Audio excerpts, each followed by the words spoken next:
Okay, so this is the actual circuit, okay, that we're using. Okay, so this is the Amiga 328 microcontroller. I've shown in a previous video how you can put it on a breadboard like this and upload sketches to it. Okay, so check that out if you want. We're using pin 15 on the chip, and that corresponds to digital pin 9, which is a PWM pin. Okay, so we have a 390 ohm resistor here. Okay, and that's connected to the base of our BC337 general purpose transistor here. Okay, so the emitter part of it here we've connected to ground, and the collector part here. Okay, so we have this we have one leg of a protection diode here on there. Okay, and that's to protect against any voltage spikes that can develop when you remove power from a motor really quickly. Okay, so we also have one part, like one wire here from our motor connected to the collector as well, like so.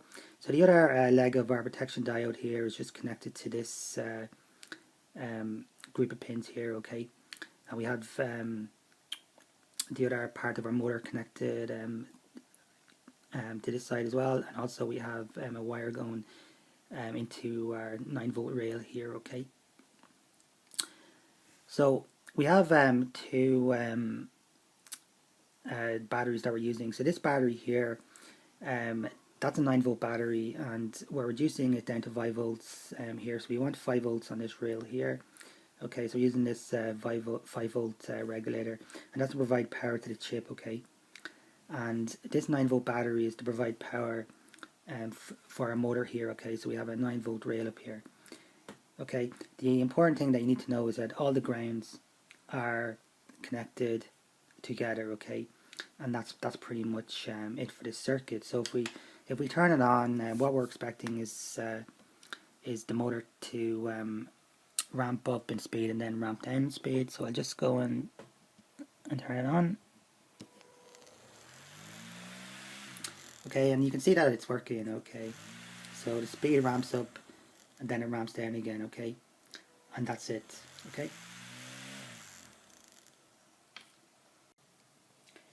Okay, so this is the sketch that is uploaded onto the microcontroller that we're using in this circuit. Okay, so we're using digital pin 9, which is a PWM pin. Okay, and that's pin 15 on the microcontroller itself. Okay, so we set the motor up to be an output.